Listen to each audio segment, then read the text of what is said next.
Hey guys, what's up? This is Vanessa. This is video number 3 of my Prevent Dehydration series. And today I'm going to talk to you a little bit about symptoms and signs of dehydration in children and adults. Because yes, there are signs and symptoms that present differently in both. Just remember that dehydration happens when the body is losing more fluids than it takes in. We typically see this more commonly in the summer months, but it can happen at any time, even in the winter.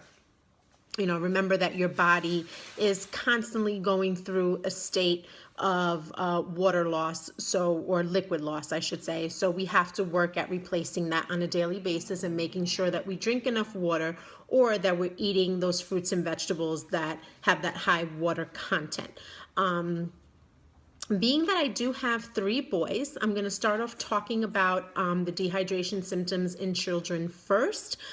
Children and elderly and infants are at more of a risk of getting dehydrated. So knowing what those signs are is extremely important, especially, knowing when to call the doctor or, God forbid, having to take your kid to the ER.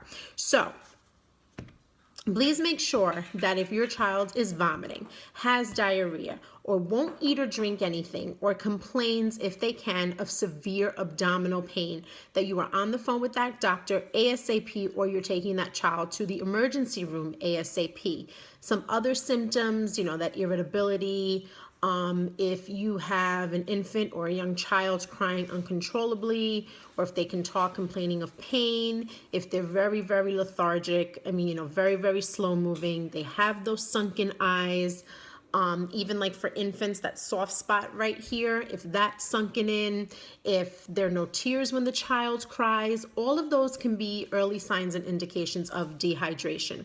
So again, that's something to just be very, very aware of. When we talk about adults do have some of the same symptoms, but not all. Adults present a little bit differently. They can have that dry skin, doesn't have the same elasticity as it does, like if you pull like this, skin doesn't go back right away. That can be a sign. Dizziness, extreme headaches. When they have dizziness, that can be a sign that the blood pressure is dropping, and that's not something that we want to have happen. The dry mouth. I've mentioned before that when somebody is extremely thirsty, that's the body's first sign of letting them know that they are dehydrated, and you shouldn't even wait to that point of feeling thirst. You should constantly, again, be replenishing with water, especially if you're doing, crazy activities, crazy rigorous activities, or if it's really hot outside.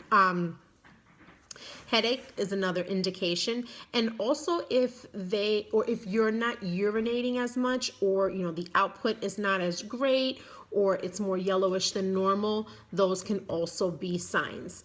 If you do, for any reason, have to go to the ER, just a couple of things to expect. One, the doctors or the nurse, they're going to take your vitals, your blood pressure, your temperature. Temperature, by the way, can be another indication that you're having some issues with dehydration. If the doctor feels you are extremely dehydrated, or there are those signs, they may hook you up with those IV fluids right away just to get some liquid back into your system, because that is the ultimate goal. And if that does happen, just be prepared to stay for a few hours. And the doctor may also request a urine sample, urinalysis, again, checking for that color and checking to see if you're urinating properly.